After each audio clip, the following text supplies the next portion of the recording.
will feel something they didn't expect to Mm. feel. She nods, and I can see her mentally connecting the dots. Yeah, that's it exactly. So the competition, the culinary school scholarship, that's your ticket to making the magic official? Something like that.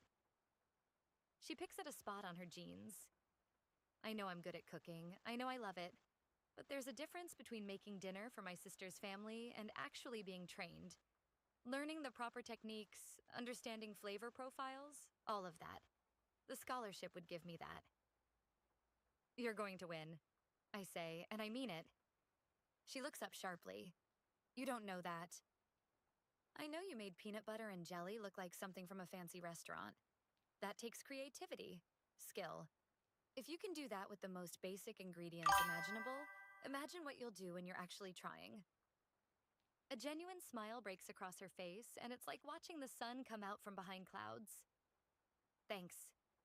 I mean it. Your parents are going to be so proud of you. I realize my mistake the second her smile vanishes. Her expression shudders so fast it's like watching a door slam shut. I try to correct myself. I mean, it's late. She straightens up and grabs her bag, slinging it over her shoulder in one quick motion. I should go. What time do you want me here tomorrow? Kira, 6 work for you again? She's already moving toward the front door, and I follow her, mentally kicking myself. Yeah, 6 is great. I follow her through my house. She reaches the door and pauses with her hand on the knob. Sorry I ran out of your editing room like that. The footage was really good. I just needed to start cleaning up. It's a lie. A polite one, but still a lie. We both know it.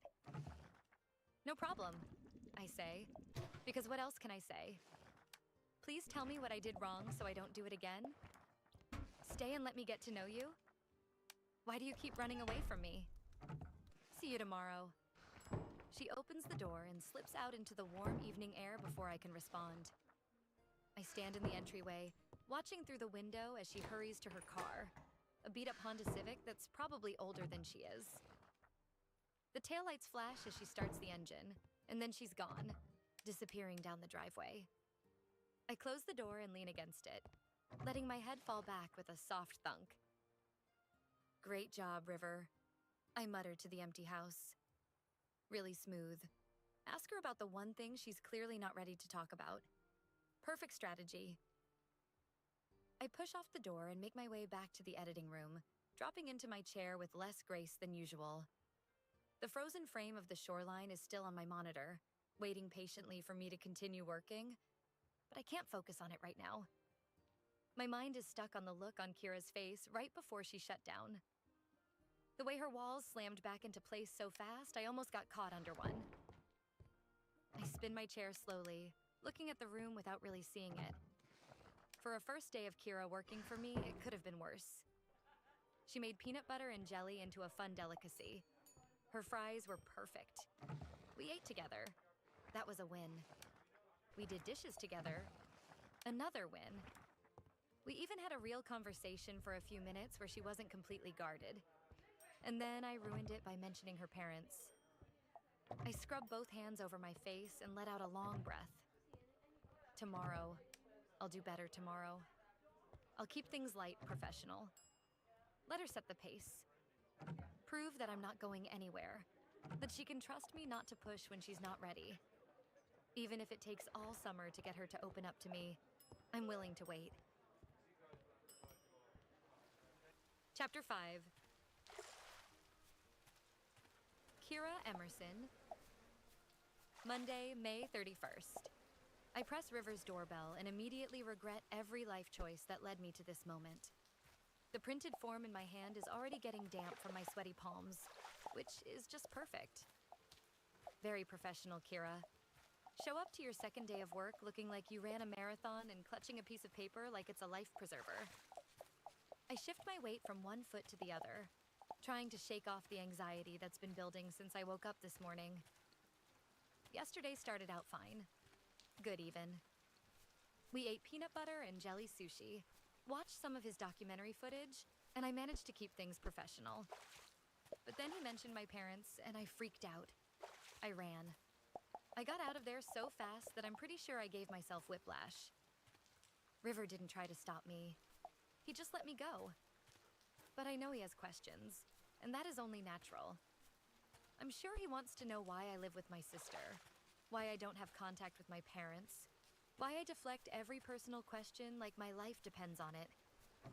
The last thing I need is Riverstone looking at me with pity and those stupid gorgeous eyes when he finds out I'm the girl who got kicked out by her parents for being an idiot. The girl who slept under a bridge. The girl who was used and discarded and gossiped about, and the door opens, and River's standing there in jeans and a t-shirt that should be illegal because it fits him way too well. His hair is slightly messy, like he's been frustrated while editing his footage, and there's a hint of stubble on his jaw that wasn't there yesterday. "Hey," he says, and his whole face lights up with this genuine smile that makes my stomach do gymnastics. "Hey." I clutch the paper tighter in my hand. "Ready to work?" "Always." He steps aside to let me in, and I walk past him into the house that still feels ridiculously huge. We head to the kitchen together, and I'm hyper-aware of him walking beside me. The house smells like coffee and something woodsy. Probably his cologne or soap or whatever makes him smell annoyingly good. Focus, Kira. You're here to cook, get paid, and leave. That's it. We reach the kitchen, and I thrust the paper at him before I can overthink it. "Here." River takes it, one eyebrow raising as he scans the page. "What's this?" "A form." I cross my arms, going for confident, but probably landing somewhere closer to defensive. "Since you wouldn't tell me what you actually liked to eat yesterday, I made an easy questionnaire. Fill it out so I can get a better idea of your food preferences, unless you want peanut butter and jelly every night for the next month." His lips twitch. The PB&J sushi was amazing. It was a cop-out, and you know it. I lean against the counter. I need real information if I'm going to practice actual cooking skills and not just get creative with children's lunch foods. He's reading through the questions now, and I can see the exact moment he realizes how thorough I was. His eyebrows climb higher. "Client preferences form?" He reads aloud. "Food allergies or restrictions, preferred protein, vegetables you hate, comfort foods, foods you've always wanted to try." He looks up at me. This is very detailed. That's the point. "Did you make this last night?" I shrug, trying to act casual, even though I stayed up until 1 a.m. formatting this thing on Kiki's computer and obsessing over whether I was being too controlling or not controlling enough. It was no big deal. "Uh-huh." He's grinning now, full-on grinning in a way that makes him look even more annoyingly attractive. This is very professional. "Well, you're paying me $30 an hour. Might as well take it seriously." Fair point. River opens one of the kitchen drawers, the one that's apparently designated as the junk drawer based on the collection of pens, rubber bands, and random takeout menus I glimpse inside, and pulls out a pen. He leans against the counter and starts filling out the form. I should probably go look through the fridge or start planning what to make. That would be the professional thing to do. Instead, I find myself drifting closer, curiosity winning over my attempt at maintaining boundaries. River's handwriting is neat, which surprises me for some reason. Most guys I know have chicken scratch handwriting. He writes Korean under favorite cuisine, and I can't help myself. "Korean?" The word comes out before I can stop it. "Really?" He glances up at me, and I realize I'm basically reading over his shoulder like a nosy person. I should step back. I don't. "Yeah." He says it like it's obvious. "Korean food is so good." I mean, sure, but better than Mexican? Better than Italian? I lean against the counter beside him. That's a bold take, Hollywood. "Have you ever had really good Korean food?" He counters. "Well," I admit, thinking about it, "not really." "You've never had bulgogi? Or bibimbap? Or tteokbokki?" He's getting animated now, using his hands to emphasize his points. The flavors are just, they're complex, sweet and spicy and tangy all at once. And all those little side dishes they bring out. I'm staring at him. How do you know so much about Korean food? His enthusiasm falters slightly, and pink creeps up his neck. I watch Korean dramas. You what? Korean dramas. He says it quieter this time, focusing very intently on filling out the next question on the form. They're good. You watch Korean dramas. I'm trying not to laugh, but it's hard. River Stone, former child actor, Hollywood pretty boy, watches Korean dramas. I've heard about them, but I haven't ever watched one. Maybe they're not as romantic and sappy as I've heard?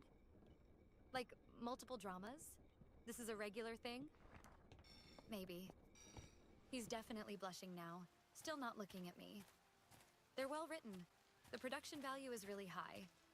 And yes, the food always looks amazing, which makes me want to try it. What's your favorite one? I ask, because I genuinely want to know now. This is the most real River has been since I met him. Flustered and embarrassed and human. It doesn't matter. Oh, it definitely matters.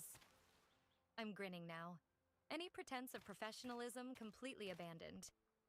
Come on, Hollywood. What's your favorite K-drama? He sighs, sets down the pen, and runs a hand through his hair. You're going to make fun of me. Probably, but I'm going to find out eventually, so you might as well tell me now. Fine. He meets my eyes, and there's something endearing about how genuinely embarrassed he looks. It's Legend of the Blue Sea. It's about a mermaid who falls in love with a human. Happy now? I press my lips together, trying so hard not to laugh. I fail. The laugh bursts out of me, genuine and surprised and delighted. A mermaid. I'm grinning so wide my cheeks hurt. You watch romances about mermaids. It's not just about the mermaid, he protests. But he's smiling too now, sheepish and self-aware. There's a dual storyline in reincarnation and a whole con artist plotline. But mostly it's about a mermaid and human falling in love. Mostly, yeah. He picks up the pen again. Go ahead, get it out of your system. Oh, I'm definitely going to be thinking about this for a while. I'm still grinning, filing this information away. River Stone, tough guy who lives in a 5-bedroom house all alone, watches romantic K-dramas about mermaids and cries over the food. He scoffs. I don't cry over the food. But you cry over the romance? That's not... He stops, shakes his head, and goes back to filling out the form, his cheeks turning pink again. You're enjoying this way too much. I really am. But there's something about this moment that feels significant. River, who seems perfect and put together and completely out of my league, watches romantic dramas and gets embarrassed about it. It makes him feel more real, more accessible somehow. River finishes the form and hands it back to me. I scan through his answers. He's surprisingly detailed. Under foods you've always wanted to try, he's written anything from a Korean drama and drawn a little smiley face next to it. Despite myself, despite all my best intentions to keep this professional and distant, I smile. Okay. I fold the paper and tuck it into my back pocket. This is helpful. Now go. Do your editing thing. I'll figure out dinner. Yes, chef. He gives me a little mock salute that should be dorky, but somehow isn't. Go. I make a shooing motion. I can't concentrate with you hovering. I'm not hovering. You're standing here watching me read your food questionnaire. That's the definition of hovering. He laughs but heads toward the hallway. Call me when the food is ready? That's the plan. I wait until I hear the door to his editing room close before I pull out the form and read through his answers again. Korean cuisine, beef or chicken for protein. Hates bell peppers, but loves basically every other vegetable. Under comfort foods, he's written a list of items a kid would love, like chicken nuggets and Hot Pockets. Then, after that, he's written anything that reminds me of being a kid, before kid logic. There's something sad about that answer that I don't want to examine too closely. Is that why he wanted peanut butter and jelly yesterday? Did getting on a television show take something precious away from him? I turn to the fridge and start pulling out ingredients. If River wants Korean food, I can do Korean food. Probably. I've never actually made Korean food before, but how hard can it be? I can find any recipe online. That's when I spot the jar of kimchi shoved toward the back of the fridge, behind the ridiculous collection of fancy cheeses. It's unopened, probably from River's panic grocery shopping expedition. Perfect. I pull out my phone and search easy kimchi recipes. The first result is for kimchi fried rice, and the photos look good. The rice is slightly crispy, topped with a fried egg and garnished with sesame seeds and green onions. It looks like it could be something from one of River's Korean dramas. I can do this. The recipe is surprisingly straightforward. Cook rice. He has a rice cooker, thank goodness. Sauté kimchi with garlic and ginger. Add the rice and soy sauce. Fry until slightly crispy. Top with an egg and whatever protein you want. I find some good beef in his fridge and decide to grill it, cutting it into thin strips and marinating it in soy sauce, sesame oil, and a little brown sugar. While that sits, I get the rice going and start prepping the kimchi. The kitchen fills with the sharp, spicy smell of fermented cabbage, and I catch myself smiling. This is different from anything I've made before. It's challenging in a good way, making me think about flavors and techniques instead of just following a familiar recipe. I saute the kimchi until it's slightly caramelized, the edges getting crispy and sweet.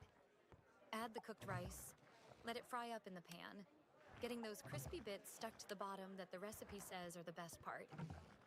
Meanwhile, the beef is grilling, filling the kitchen with savory, slightly sweet smoke. I plate everything carefully, the way I see done on the television shows. The kimchi fried rice goes into wide, shallow bowls. I top each portion with a fried egg, the yolk still runny, and arrange the grilled beef strips artfully on top. A sprinkle of sesame seeds, some chopped green onions, and it actually looks professional. For the first time since I started this job, I feel proud of what I've made. This isn't a cute novelty dish to humor River's junk food cravings. This is actual cooking. I pull out my phone and snap a few photos of the plated food, adjusting the angle to get the light right. The egg yolk gleams, and the beef looks perfectly caramelized.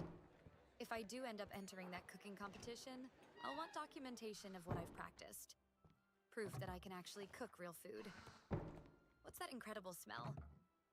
I jump slightly and turn to find River standing in the kitchen doorway, his eyes wide and focused on the food. Kimchi fried rice.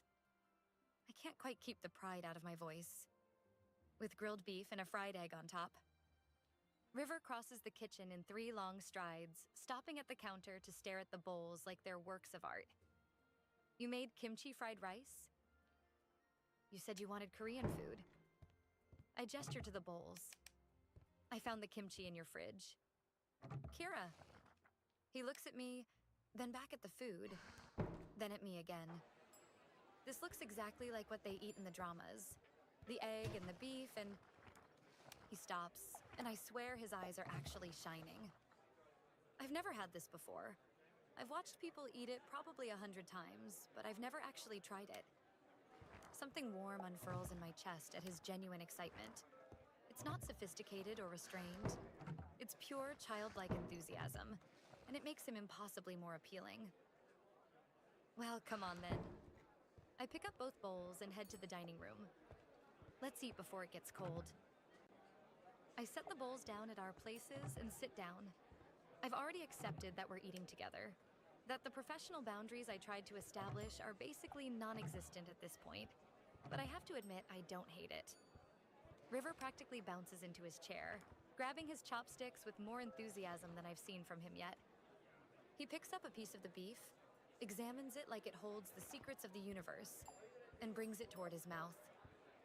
I hold my breath, watching carefully as he takes his first bite. Chapter 6.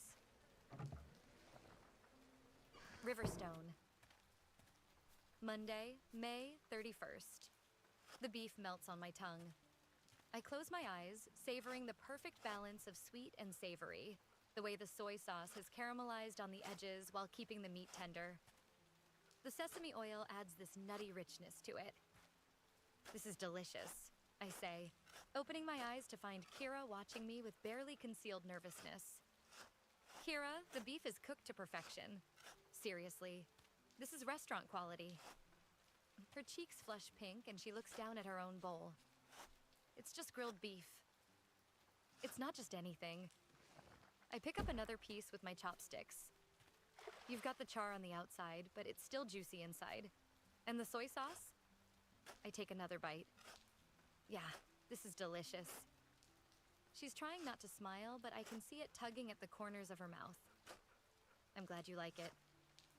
Using my chopsticks, I break the egg yolk. The golden liquid spills across the rice and beef, coating everything in rich color. I stir it all together. The crispy rice, the kimchi, the beef, the runny yolk, until it's all combined into one glorious mess. What are you doing?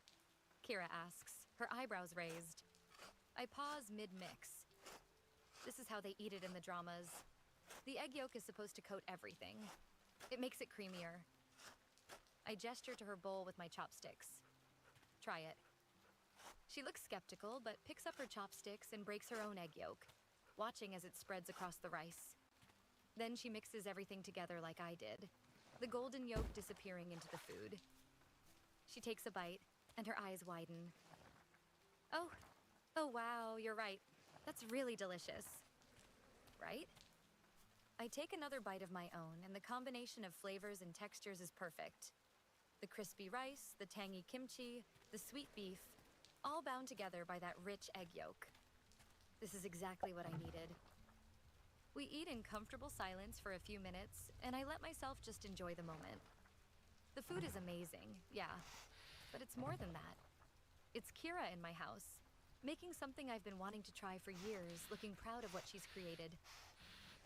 So, I say, careful to keep my tone light and easy. What else do you like besides cooking? What do you do for fun? She glances up at me, chopsticks paused halfway to her mouth. Fun? Yeah, hobbies, interests.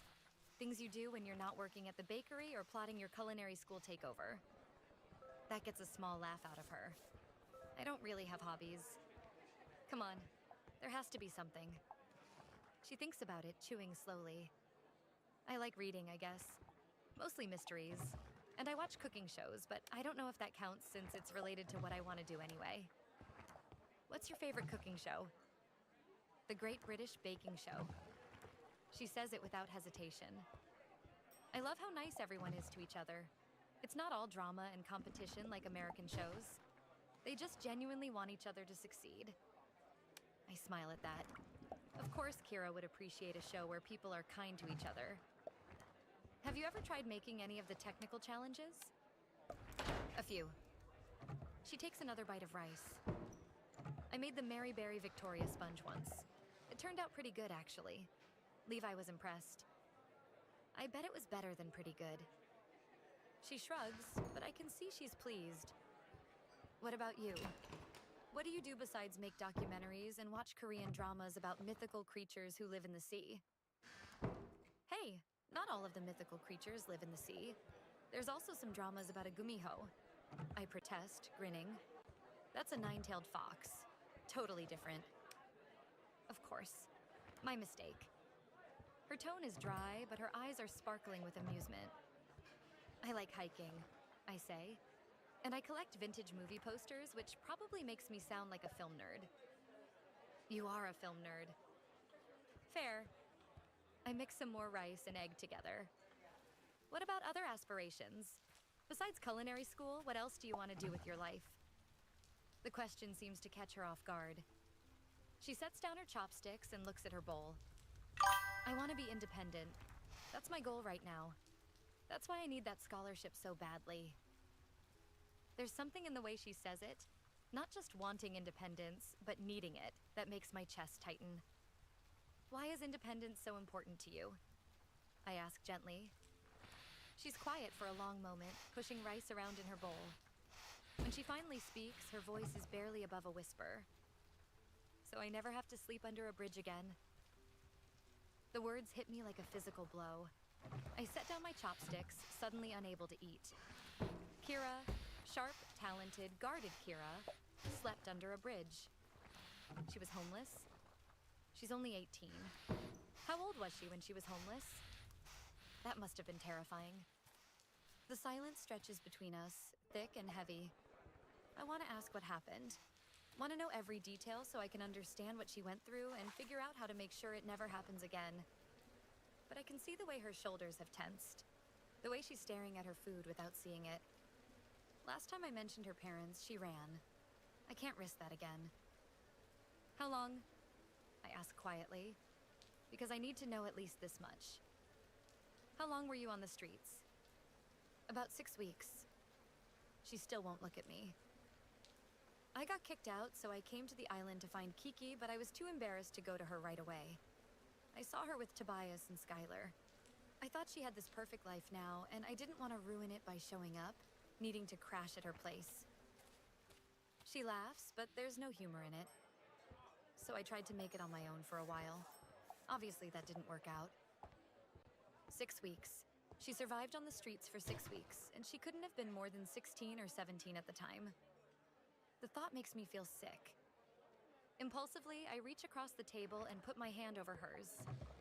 The moment our skin makes contact, I feel it.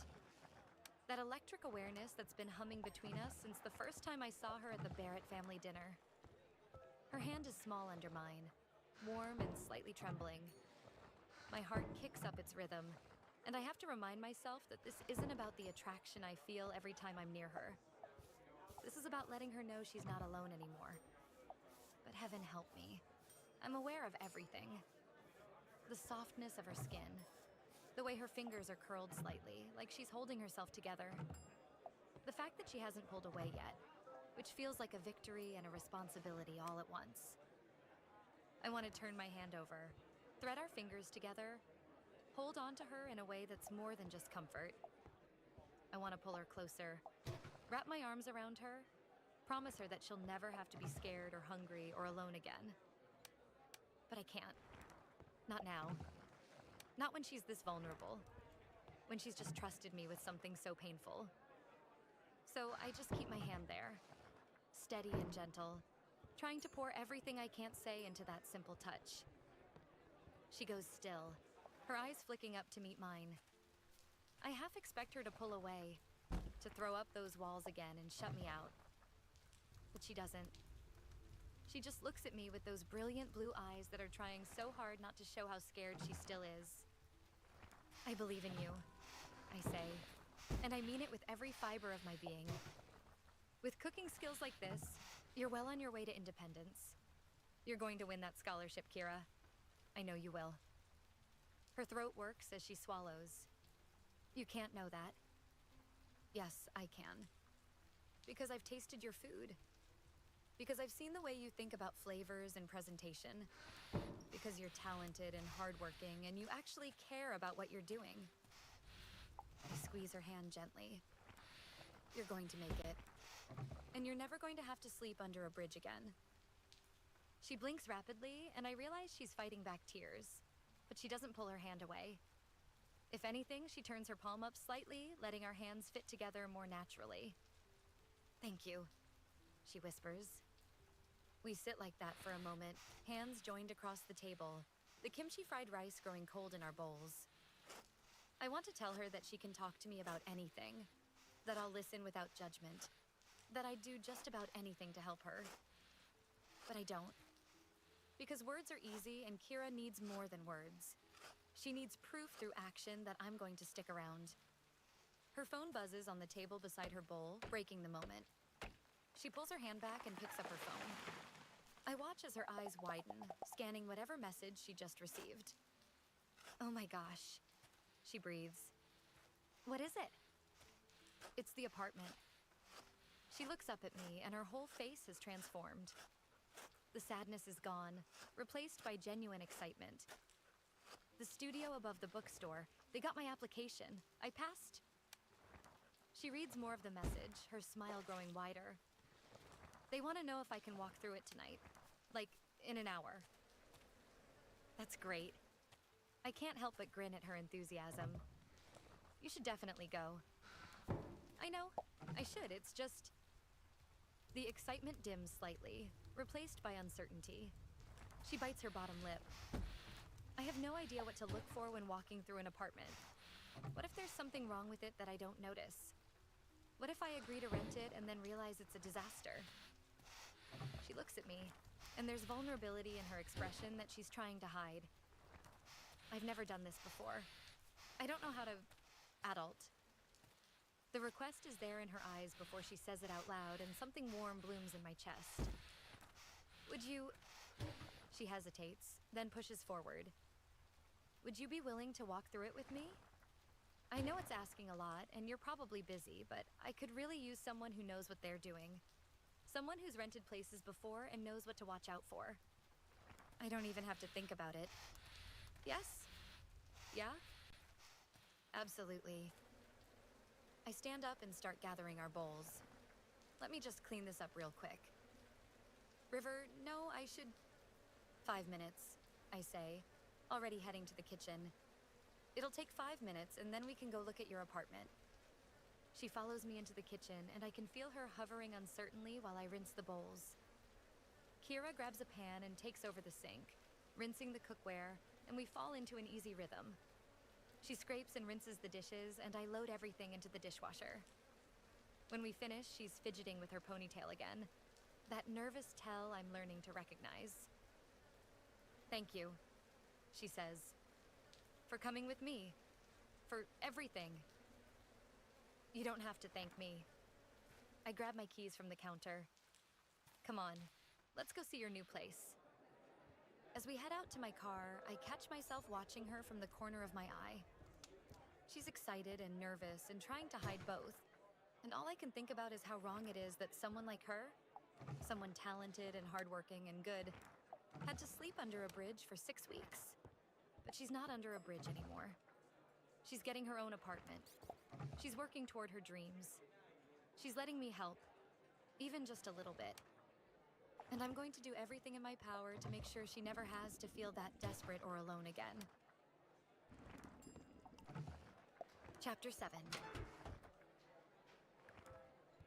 Kira Emerson. Monday, May 31st. I unlock my car with a beep that echoes in River's quiet driveway, and he slides into the passenger seat while I circle around to the driver's side. The late afternoon sun is warm on my shoulders, and there's this flutter of nervous excitement in my chest that I can't quite suppress. This is it. I'm actually going to look at an apartment. My own space. The first real step toward not being a burden on anyone. I drop into the driver's seat and reach for my keys, but before I can start the ignition, movement catches my eye. A blonde woman in tight athletic wear is jogging down the sidewalk toward us, and she slows to a stop right beside River's window. River glances over, and his expression shifts into something polite but guarded. He rolls down the window. River! The woman's voice is bright and breathless, though I have a feeling it has less to do with the jogging and more to do with who she's talking to. I didn't know you were home. I haven't seen you around in a few days. Hey, Shelley. River's smile is friendly, but doesn't quite reach his eyes. Yeah, I've been pretty buried in work. Oh, that's such a shame. Shelley leans against the car door, bending slightly so her tank top dips lower. She's completely ignoring my existence in the driver's seat, acting like River is alone in the car. You know, I was thinking we should grab dinner sometime. There's this new seafood place on the mainland I've been dying to try. I grip the steering wheel tighter than necessary. Why does this woman assume River has nothing better to do than take her to dinner? And why is she pressed up against my car like she owns it? River shifts in his seat. That's nice of you to think of me, but I'm pretty swamped with editing deadlines right now. Oh, come on. Shelley laughs, and it's this high, tinkling sound that grates on my nerves. Everyone has to eat, right? You can't just work all the time. You need to have some fun. She reaches through the window and touches his arm, her fingers lingering on his bicep. I could help you relax. My jaw clenches. The audacity of this woman. She's practically throwing herself at him, and she still hasn't even glanced in my direction. I appreciate the offer, River says, gently pulling his arm back. But I really do have a lot going on. Shelley pouts, and her eyes flick toward me. She looks me up and down with a dismissive once-over that makes my skin prickle with irritation. Oh. Her tone suggests she's just noticed something unpleasant on the bottom of her shoe. You have company? Yeah. River glances at me, and there's something apologetic in his expression. We're actually on our way out. Where are you headed? Shelley straightens up but doesn't move away from the car. Anywhere fun? The nosiness is astounding. Does this woman not understand social cues? Just running some errands, River says vaguely. We really need to get going, though. I'll talk to you later, okay? Shelley's pout deepens, but she finally steps back from the car. All right, fine, but you owe me that dinner, Riverstone. Don't think I'm going to forget. She gives him what I'm sure she thinks is a seductive wink, then starts jogging away down the street, her blonde ponytail swishing behind her. I wait until she's a reasonable distance away before I start the car and back out of the driveway. Who is that? My neighbor. River runs a hand through his hair, and I catch a hint of embarrassment in the gesture. She lives in the house next door. Of course she does. Because having a gorgeous neighbor who jogs by in strategically tight athletic wear and flirts shamelessly isn't convenient enough. She has to live right next door. How nice for you, I say, and even I can hear the edge in my voice. You have a very friendly neighbor who wants to take you to dinner and help you relax. River glances at me, and there's amusement in his eyes. Are you okay? I'm fine. I focus on the road, turning onto Main Street. It's just fascinating how some people have zero concept of personal space, or reading social cues, or noticing that there's another person in the car. She's harmless. She was draped across my car like a decoration. The words come out sharper than I intend, and I immediately wish I could take them back. Why do I even care? River can have dinner with whoever he wants. It's none of my business. Except the thought of him sitting across from Shelley at some fancy seafood restaurant, her laughing and touching his arm while he smiles at her, makes something twist uncomfortably in my chest. River chuckles, and the sound is warm and genuine. I didn't realize it bothered you that much. It doesn't bother me. I turn into the parking lot behind the bookstore, maybe a little faster than necessary. I just think it's rude to ignore someone sitting right there. Basic manners, you know? Basic manners, he repeats, and I can tell he's trying not to smile. Right.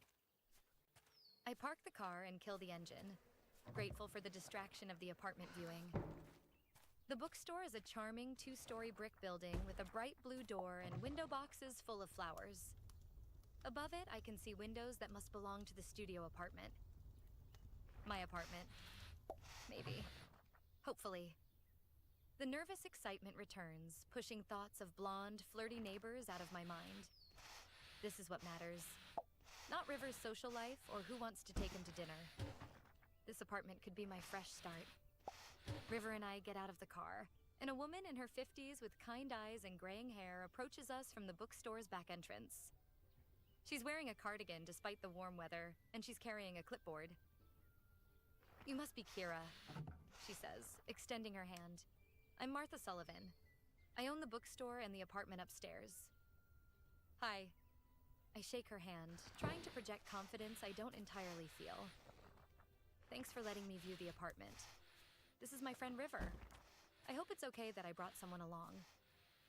Of course. Martha smiles at River. It's always good to have a second opinion. Let me show you up. She leads us to a side door and up a narrow staircase.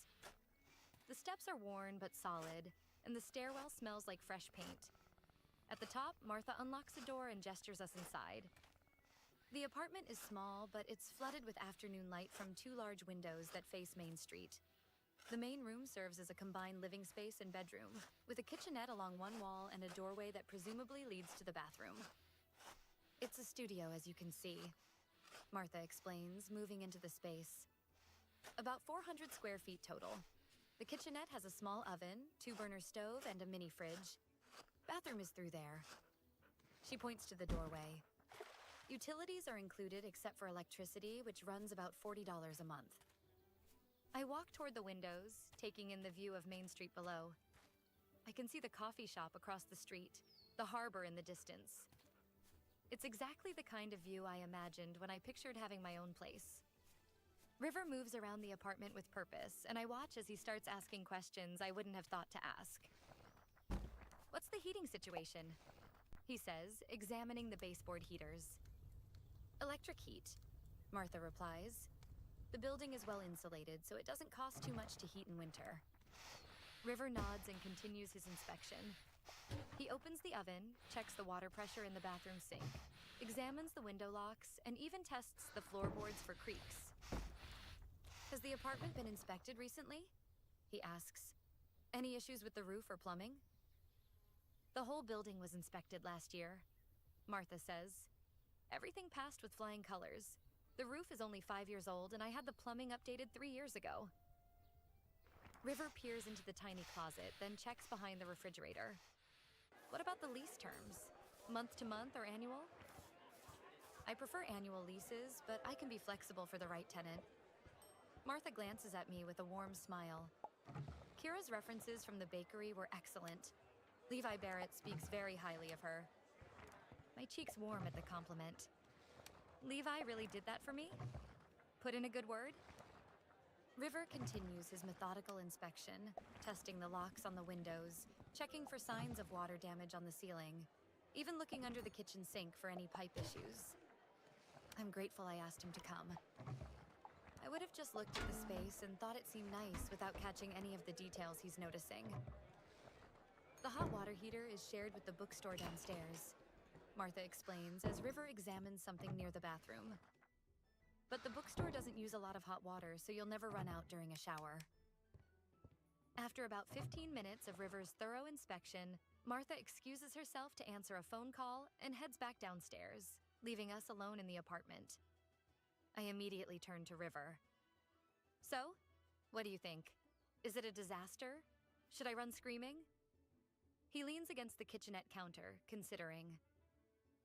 "Okay, here's the honest assessment. The good first. It's clean, well-maintained, and in a great location. Martha clearly takes care of her property. The windows are solid, the heating works, and having utilities included is a big plus.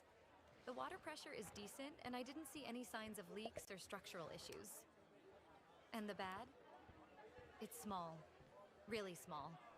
You're not going to have much storage space, and the kitchenette is pretty limited. The oven is tiny. You'll have to get creative if you're practicing for cooking competitions." He gestures to the 2-burner stove. "And you'll be living directly above a bookstore, which means you'll probably hear customers during the day." I look around the space, trying to see it through his eyes.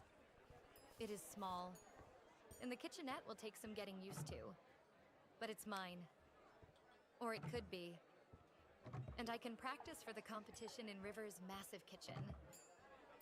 "But overall," I prompt, needing his final verdict. River's expression softens. "Overall, it's a good deal. $900 a month for a place this close to the harbor, with utilities included, in a safe building with a landlord who actually cares? That's hard to find. You'd be fine here, Kira. More than fine." Relief floods through me, so powerful it makes my knees weak. This is really happening. I can really do this.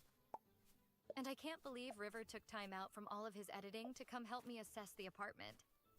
Before I can think about what I'm doing, I close the distance between us and throw my arms around River in a hug. He hesitates a moment, then his arms come up around me, pulling me closer. One hand rests on my back, warm and steady, and the other settles at my waist. He smells like soap and something woodsy and utterly distracting, and I'm suddenly aware of everything. The solidness of his chest against mine, the way his heart is beating just a little too fast, the warmth of his breath near my hair. Attraction zings through me like electricity, sharp and undeniable. My whole body lights up with awareness, and I can feel the exact places where we're touching. My arms around his shoulders, his hands on my back and waist. The way we fit together like we've done this 1,000 times before. This is dangerous. I'm feeling things I promised myself I wouldn't. This is exactly what I swore I wouldn't let happen. I pull back quickly, maybe too quickly. my heart racing. River lets me go immediately, stepping back to give me space, but the feeling of being in his arms lingers on my skin like a phantom touch. I can still feel the warmth of his hands, the solid strength of him, the way my body responded to his proximity. Sorry, I say, my voice coming out breathless. I'm excited. This is really happening. Don't apologize. His voice is rough, and when I risk a glance at his face, his eyes are darker than usual, focused on me with an intensity that makes my stomach flip. I'm happy for you, Kira. You deserve this. I force myself to look away, to focus on the apartment instead of the way my body is still humming from that brief contact. I should tell Martha I'll take it. Sign whatever paperwork she needs. Yeah. River clears his throat and shoves his hands in his pockets. That's a good idea. We head back downstairs together, and I'm hyper-aware of every inch of space between us. My skin still tingles where he touched me. I can still feel the impression of his arms around me, the way it felt safe and terrifying all at once. This is definitely a problem, because I'm not supposed to feel this way about Riverstone. I'm not supposed to want him to touch me again, to hold me longer, to look at me the way he was looking at me just now. I'm supposed to keep this professional, keep my walls up, protect myself from getting hurt again. Besides, River's way out of my league. But as Martha appears with the lease paperwork and a pen, and River stands beside me offering quiet encouragement, I can't deny the truth anymore. I'm in trouble. The kind of trouble that starts with a harmless hug and ends with a shattered heart. And I have no idea how to stop it. Chapter 8. Riverstone. Tuesday, June 1st. I stare at the timeline on my monitor, the playhead blinking at me like an accusation. I'm supposed to be cutting together the interview with Mrs. Morrison, layering in B-roll of the lighthouse and the beach. I've had this footage for weeks. I know exactly what shots I want to use. But I can't focus. My mind keeps drifting back to yesterday. To the way Kira looked when she got that text about the apartment. Her whole face lighting up with hope and excitement. To how nervous she was walking up those stairs, fidgeting with her hair the way she does when she's trying to hide how she's feeling. To the questions I asked Martha while Kira watched, her eyes wide. And then the hug. I close my eyes and I'm right back there, feeling the sudden weight of her in my arms, the way she pressed against me without hesitation. For those few seconds, all her walls were down. She was just happy, uninhibited, trusting. And the way she fit against me, like my arms were made specifically to hold her. I wanted to freeze that moment, memorize every detail. The floral scent of her shampoo, the warmth of her body, the way my heart kicked into overdrive the instant she touched me. And then she pulled away, and I saw it in her eyes. That flash of awareness, maybe even fear. She felt it too, whatever this is between us. And it scared her enough to put the walls right back up. I scrub my hands over my face and try to refocus on the screen. This is ridiculous. I'm acting like a teenager with his first crush instead of a grown man who should have better control over his thoughts. The doorbell rings. I glance at the clock on my monitor. 2 o'clock. I'm not expecting anyone, and Kira isn't supposed to be here until 6. I push back from my desk and head to the front door, curiosity overriding my frustration with my inability to work.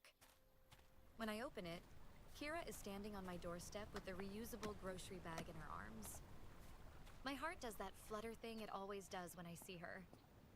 She's wearing dark jeans and a light blue t-shirt that brings out her eyes. Her pink streaked hair loose around her shoulders today instead of in its usual ponytail. She looks nervous and determined at the same time, and I have no idea why she's here 4 hours early. Hey, I say, stepping aside to let her in. What are you doing here? Hi. She walks past me into the entryway, clutching the grocery bag like it might try to escape. I know I'm early. I hope that's okay. I needed extra time for prep today. I close the door and follow her toward the kitchen. Extra time? She sets the bag on the counter and turns to face me, tucking a strand of hair behind her ear.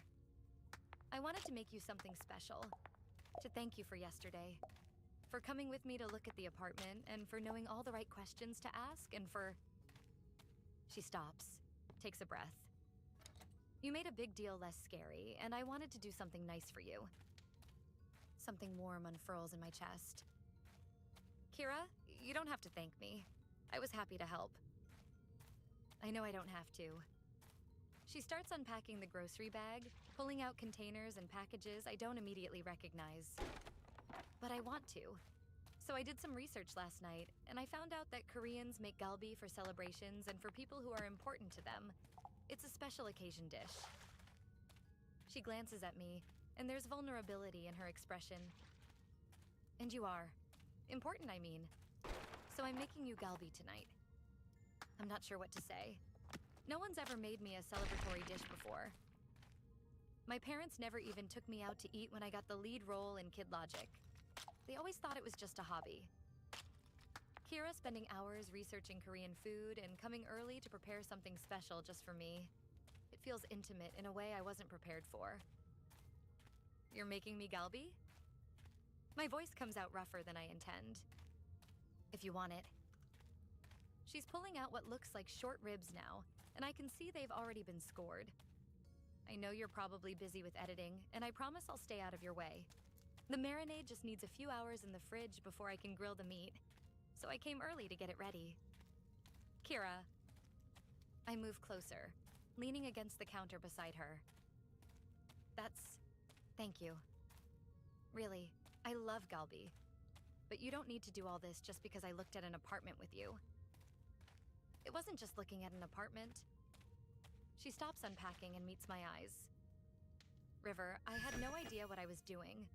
I would have missed half the things you noticed. And you asked all those questions like you actually cared whether or not the place was safe for me. Her voice softens. That meant something. A lot, actually. So let me do this, okay? The sincerity in her expression does something to me. Makes my stomach drop and my throat thick. Is she so used to people not caring, not showing up, not sticking around? That basic decency feels extraordinary to her? Okay, I say quietly. Thank you. This is really thoughtful. A small smile breaks across her face, and she goes back to unpacking the groceries. Now go, get back to your editing. I know you have deadlines. I don't move. Do you need help? No, I've got this. She waves a hand toward the hallway. Go work. I'll be fine. Are you sure? Because I can chop vegetables or measure ingredients or... River. She gives me a pointed look. I'm trying to do something nice for you. That doesn't work if you're in here doing all the prep work. I could keep you company. You're impossible. But she's smiling now, shaking her head. Fine, you can stay. But you're not just standing there watching me. If you're going to be in the kitchen, you're going to help. Deal. I push off from the counter. Put me to work. She considers for a moment, then points to a bag of green onions. You can slice those. Thin, on a diagonal. I grab the green onions and a cutting board, settling in beside her at the counter. She's pulling ingredients from the fridge now. Soy sauce, brown sugar, sesame oil, and measuring them into a large bowl. Her movements are confident, precise. She's done this kind of prep work before. So, I say, starting on the green onions, how long did you research Korean cooking last night? A couple of hours. She doesn't look up from the bowl where she's whisking together ingredients. I wanted to make sure I got it right. Galbi is supposed to be this really special dish, and I didn't want to mess it up. I'm sure it'll be fantastic. I finish one green onion and start on the next. You know, no one's ever made me a celebratory meal before. Not like this. She glances at me, surprise flickering across her face. Really? What about when Kid Logic got picked up? Or on your birthday? My parents didn't... I search for the right words. They aren't really the type to cook. I shrug. I haven't really had people in my life who do stuff like this. Kira's quiet for a moment, her hands stilling in the marinade. That's sad. Maybe a little. I sweep the sliced green onions into a small bowl. What else can I do? She hands me a knob of ginger and a grater. Grate this, about 2 tablespoons worth. We work in companionable silence for a few minutes, the kitchen filling with the sharp, sweet smell of soy sauce and sesame oil. I watch Kira out of the corner of my eye as she works, the way she bites her bottom lip when she's concentrating, the efficient movements of her hands, the little satisfied nod she gives when she tastes the marinade and decides it's right. Can I ask you something? I say, grating the ginger carefully. Sure. Are you close with Kiki? I know she took you in when you came to the island, but were you close before that? Kira's expression softens. Yeah, we're close. We always have been, even when we were kids. She pours the marinade over the short ribs, making sure each piece is coated. Our parents worked a lot just to make ends meet. My mom worked retail, and my dad had a job at a manufacturing plant. After our grandmother passed when I was 3, it was mostly just Kiki and me at home. That must have been hard. I set down the grater and turned to face her fully. Being that young and basically raising yourselves. She shrugs, but I can see the tension in her shoulders. It was what it was. Kiki did her best to take care of me. She was only 11 when Grandma died, but she figured out how to cook basic meals. And when I got a little older, she helped me with homework and made sure I got to school on time. She covers the bowl with plastic wrap and puts it in the fridge. That's actually how I learned to cook, out of necessity. If we didn't make something, we ate frozen dinners or cereal for the 3rd night in a row. The image hits me hard. 2 young girls fending for themselves, trying to figure out how to survive on their own because the adults in their lives were too busy, or too absent. And Kira, learning to cook not because she loved it at first, but because she had to. I'm sorry, I say quietly. That's a lot for a kid to deal with. It made me self-sufficient. She leans against the counter, crossing her arms. And it gave me something I'm good at. So I guess it wasn't all bad. She tilts her head, studying me. What about you? What was it like growing up as a childhood television star? That must have been surreal. I knew this question was coming eventually, but it still makes my stomach tighten. Most people ask about kid logic with this breathless excitement, like being on TV automatically made my childhood magical. Kira's tone is different. Genuinely curious, but careful, like she knows there might be complicated feelings underneath. It was weird, I admit, measuring my words. I loved acting, loved being on set, loved the work itself. But everything around it, the pressure, the expectations, the way people treated me differently, that was hard. Your family must have been proud though, right? I let out a humorless laugh. My siblings were busy with their own lives and successes. And my parents... I paused, trying to figure out how to explain this without sounding bitter. They never really saw acting as a legitimate career. Even when Kid Logic was at its peak, when I was on magazine covers and winning awards, they treated it like a phase I'd grow out of. Kira's eyebrows draw together. How could they think it was a phase? You were successful. You were good at it. Because it wasn't what they valued. I run a hand through my hair, surprised at how much I want to tell her this. I don't talk about my family much, especially not the complicated parts. But something about Kira makes me want to be honest. My mom wanted me to go to an Ivy League school, become a lawyer or a doctor, or go into finance like my brother. She didn't like that I was acting. But you were a kid, Kira says, and there's an edge of indignation in her voice that makes something warm bloom in my chest. You were doing something you loved and were talented at. That should have been enough. You'd think. I lean against the counter beside her, our shoulders almost touching. Every success felt diminished because it wasn't the right kind of success. When Kid Logic got renewed for a 4th season, she reminded me that I should still be thinking about college and a real career. Kira is quiet for a moment, and when I glance at her, her expression is thoughtful and sad. That must have been lonely. Having this huge success, but not being able to share it with the people who are supposed to care the most. Yeah, the word comes out rough. That's exactly it. Lonely. She reaches over and puts her hand on mine where it's resting on the counter. The touch is gentle, grounding, not pity, understanding. For what it's worth, she says softly, I think what you did was incredible. I've seen the way you talk about filmmaking, the passion you have for capturing stories. That doesn't come from nowhere. You've always cared about this work, even when you were a kid. That matters. I turn my hand over, palm up, and she doesn't pull away. Our fingers curl together naturally, and I'm acutely aware of every point of contact. Her palm against mine, the slight tremor in her fingers, the warmth of her skin. Thank you, I say. And I mean it for so much more than just the words.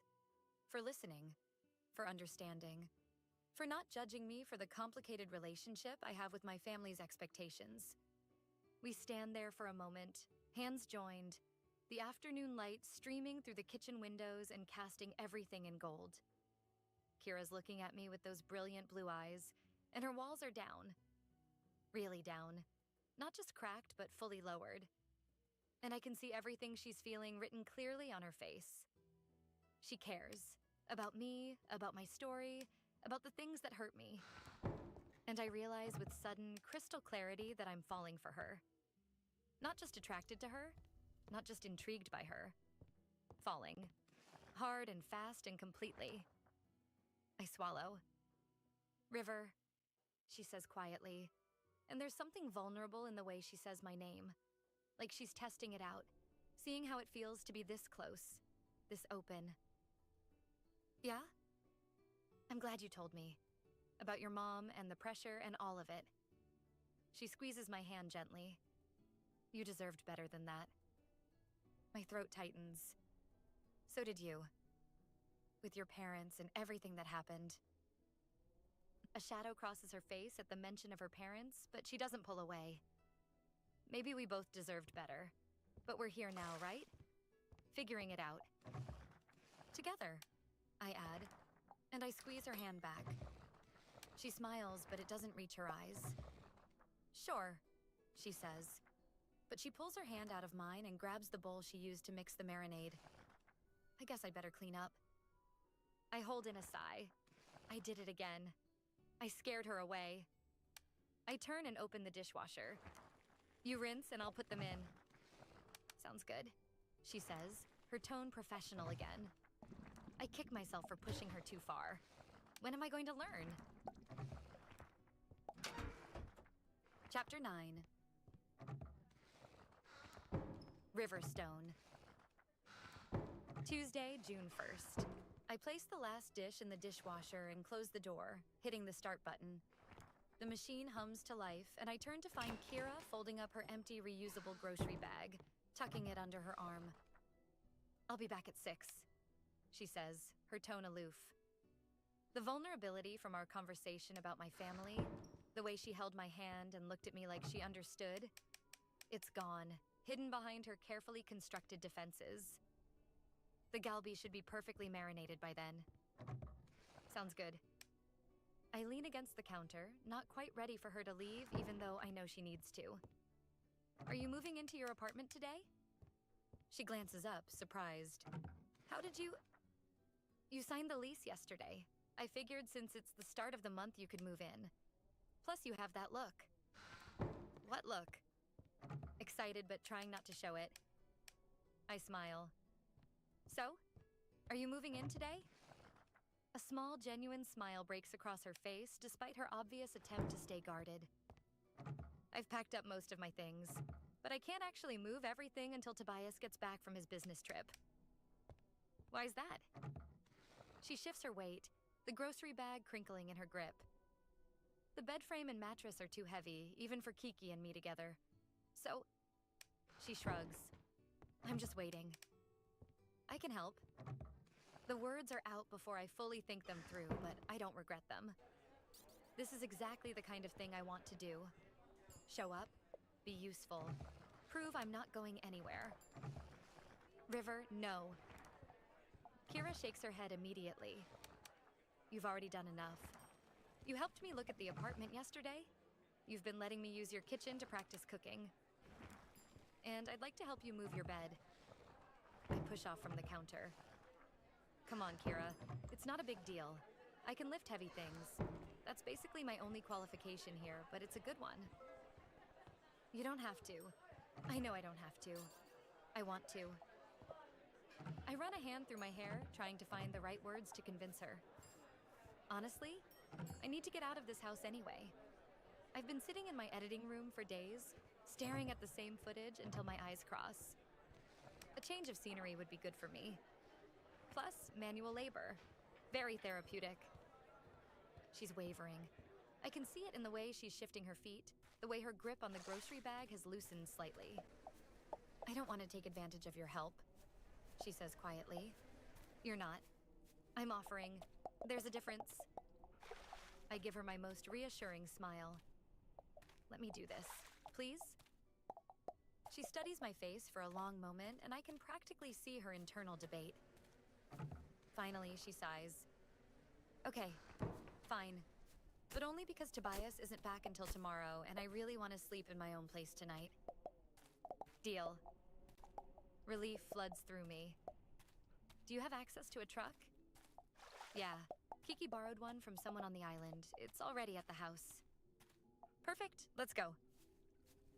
5 minutes later, I'm in the passenger seat of Kira's beat-up Honda, moving through the quiet streets of Willowshade, heading toward Kiki and Tobias's house. The afternoon sun is warm through the windshield, and I find myself grinning for no particular reason other than the fact that I get to spend more time with Kira, even if it's just hauling furniture. Kira pulls into the driveway and parks.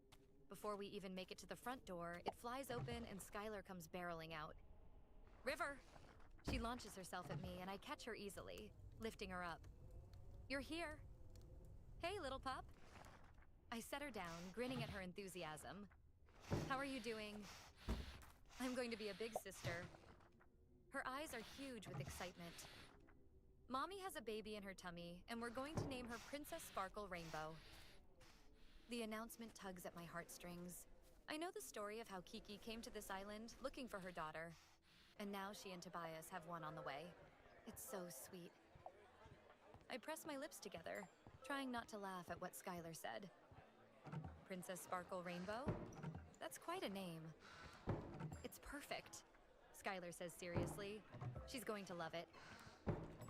The name isn't set in stone yet, Kiki says, appearing in the doorway with an amused smile. She comes down the porch steps and I give her a hug. Congratulations, I say. That's great news. Thank you. She steps back, one hand resting on her still flat stomach. We're excited and terrified, but mostly excited. Her gaze shifts between me and Kira. What brings you by? I'm here to help load the bed frame, I say. So Kira can move into her new apartment. Kiki's whole face lights up. Well, that's so sweet of you. Kira's been talking nonstop about her new place. We thought we'd have to wait until Tobias gets back. Happy to help. We head inside, Skylar chattering excitedly about the baby and all the things she's going to teach her little sister. The house smells like cinnamon and vanilla, warm and homey in a way that makes me think of family dinners and lazy Sunday mornings. Kira's room is upstairs, Kiki says, pointing. We climb the stairs, Kira leading the way with me and Kiki following. When we reach the second floor, Kira opens a door and steps inside, and I get my first look at her personal space. The room is small, but filled with afternoon light from a large window. Most of the room is packed up. Boxes stacked against one wall. The closet mostly empty. The bedside table cleared of everything except a lamp. But there are still traces of Kira everywhere. A photo of her and Kiki taped to the mirror. A collection of cooking magazines on the desk. An open box near the bed with clothes folded neatly inside. And sitting on top of those clothes, looking slightly forlorn, is a stuffed Eeyore. I move closer without thinking, drawn to this glimpse of Kira's softer side.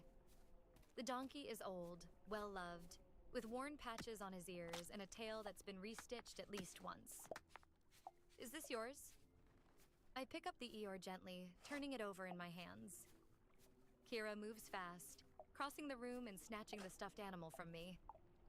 It's nothing. She shoves Eeyore back into the box and closes the flaps quickly, her cheeks flushed pink. Just something from when I was a kid. It's cute, I say, keeping my voice casual even though I'm charmed by her embarrassment. There's nothing wrong with keeping stuff from your childhood. I still have my first camera. That's different. She won't look at me.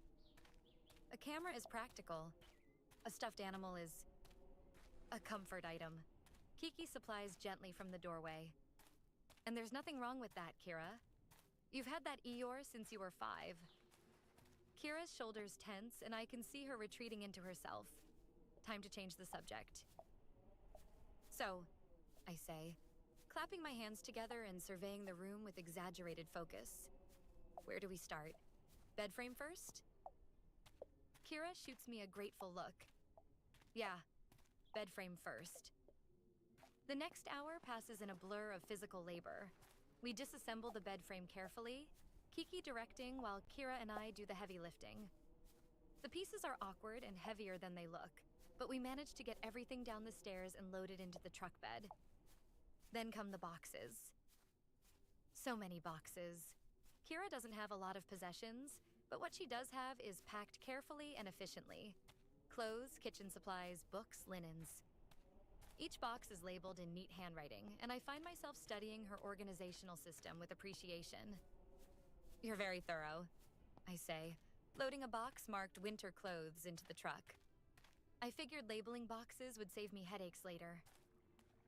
She lifts a smaller box and slides it into the truck beside mine. By the time we have everything loaded, I'm sweating and my arms are sore, but not in a bad way. Kira waves goodbye to Kiki and Skylar, promising to come back for family dinners, and then we're heading to the truck. I can drive, she says, sliding behind the wheel. Sure thing. I climb into the passenger seat. She starts the truck and backs carefully out of the driveway. We drive to the bookstore in comfortable silence, and I watch the island pass by through the window. It really is beautiful here. The way the afternoon light hits the water, the charm of the old buildings on Main Street, the slower pace that feels worlds away from LA. Kira parks behind the bookstore, and we start the process of unloading. The bed frame and mattress goes first, piece by heavy piece up the narrow staircase. We have to angle the mattress to get it around the corners, and by the time we have everything upstairs, we're both breathing hard. Okay, Kira says, surveying the pile of bed frame pieces in the middle of her new apartment. Now we just have to put it back together. After we bring up the boxes, I remind her. She groans. Right, the boxes.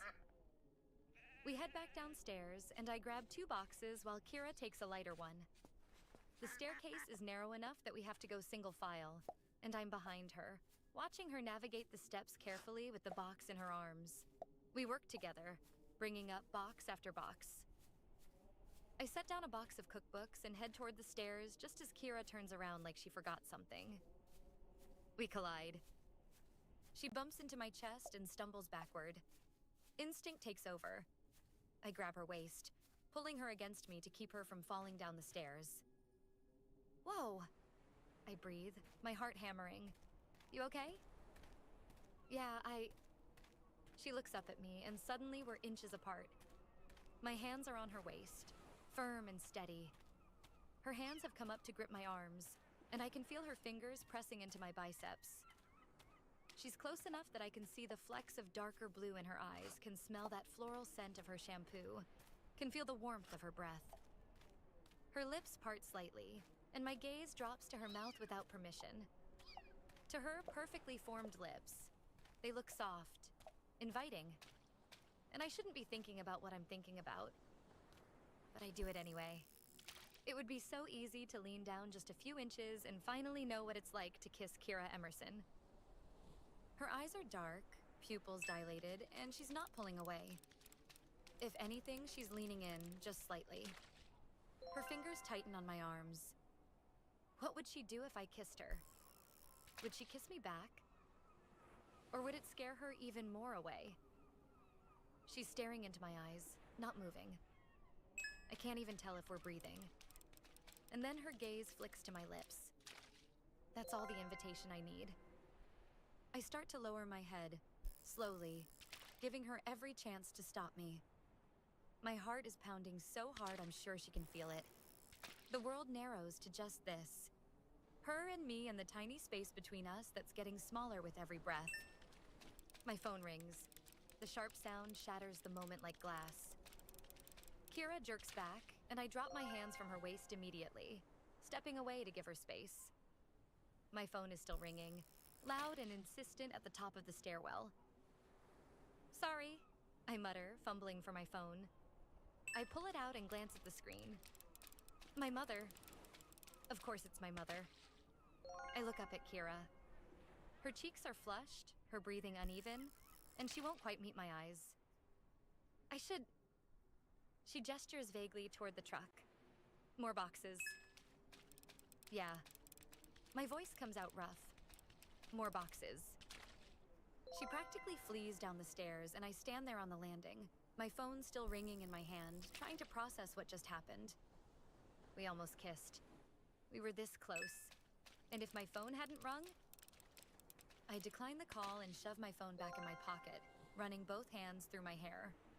My heart is still racing, my body still humming with awareness and want, and the ghost sensation of Kira in my arms. Tomorrow, I'm turning my phone off. Chapter 10. Kira Emerson. Tuesday, June 1st. My heart is hammering so hard I'm surprised it hasn't cracked a rib. I stand at the back of the truck, staring at a box labeled kitchen supplies without really seeing it. My hands are shaking as I reach for it, and I have to grip the cardboard tighter than necessary to keep from dropping it. Riverstone almost kissed me.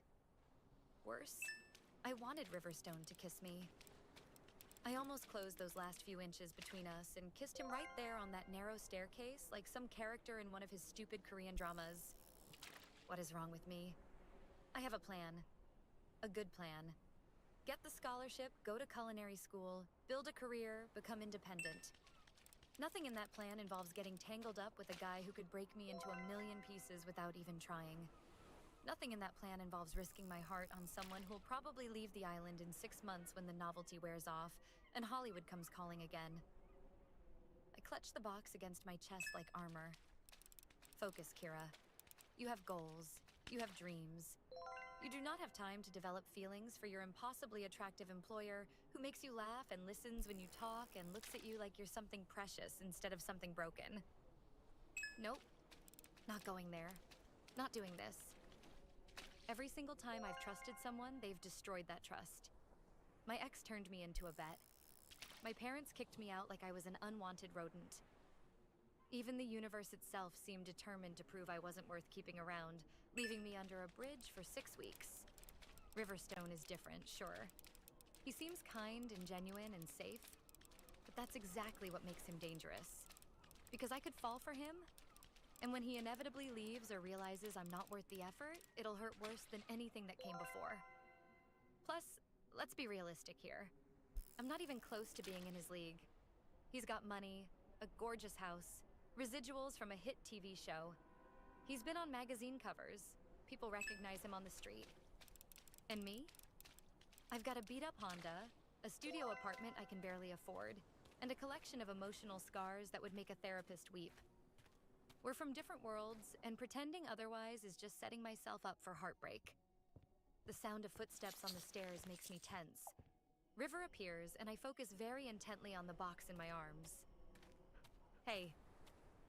His voice is gentle, careful. You okay? No, absolutely not. I almost kissed you and it terrified me, and I can still feel your hands on my waist, and I don't know how to process any of this. I'm fine. I keep my voice light, casual, like my heart isn't still trying to escape my chest. I shove the box at him without meeting his eyes. Here, just a few boxes left. He takes it, and I see him hesitate like he wants to say something. Please don't. Please don't acknowledge what almost happened. Please just let me pretend it didn't. Okay, he says finally, and I could kiss him for not pushing. Except I definitely cannot kiss him. That's the whole problem. We make quick work of the remaining boxes, moving in silence that's thick with everything we're not saying. I keep my distance, staying on the opposite side of the stairwell, making sure our hands don't brush when we pass boxes between us. By the time we carry the last box upstairs, I'm wound so tight I might snap. I'll start on the bed frame, River says, surveying the pile of pieces we'd left in the middle of the floor. He's giving me space, I realize, letting me retreat to a safe distance while he works. Thanks. I grab a box labeled clothes and carry it to the tiny closet. I'll start unpacking. River sits on the floor with Tobias's socket wrench and starts to assemble. I focus on hanging up my limited wardrobe, trying not to watch the way his shoulders move as he works or how his forearms flex when he tightens the bolts. Very professional, Kira. Very focused on your goals. So, River says after a few minutes, his voice breaking the silence. What kind of music do you like? I realized I don't know. I pause with a t-shirt halfway into a drawer. Safe topic. Music is fine. I guess I'm into indie stuff mostly now. Singer-songwriter type things. Phoebe Bridgers, Brandi Carlile. I shoved the shirt into the drawer. But when I was younger, I was really into pop punk and emo. Yeah? He sounds genuinely interested, not mocking. Like what bands? Heat creeps up my neck. Fall Out Boy was one of my favorites, but like, their early stuff, before they got all mainstream pop. Take This to Your Grave era? River looks up from the bed frame, and there's this spark of excitement in his eyes. I love that album. Grand Theft Autumn? Dead on Arrival? I freeze, staring at him. You know Fall Out Boy? Know them? He grins, going back to work on the bed frame. Champagne for My Real Friends, Real Pain for My Sham Friends is one of my favorite song titles ever. And Saturday, Off from Under the Cork Tree? I used to listen to that on repeat. You're messing with me. I'm really not. He attaches another piece of the frame, not looking at me. I had a lot of downtime on the Kid Logic set. Spent a lot of time in my trailer between shoots, listening to music, Fall Out Boy, Panic, At the Disco, My Chemical Romance, all of it. I sit down on the floor, temporarily abandoning my unpacking. Riverstone, former child actor and current K-drama enthusiast, listening to emo music in his trailer. That's almost too much. What can I say? He glances at me and his smile is self-deprecating and genuine. I'm a complicated person. Apparently. I pull another box toward me, but I'm smiling now despite myself. Did anyone else on set know about your secret emo phase? Are you kidding? I was like 13 and trying desperately to seem cool. I definitely wasn't advertising my music taste to the crew. He fits another bolt into place. Though the hair and makeup people definitely noticed when I tried to grow my hair out during summer break to do the side sweep thing Pete Wentz had going on. The image of teenage River with emo hair makes me laugh. Actually laugh, not just the sarcastic huff I usually give people. Please tell me there are pictures. Absolutely not.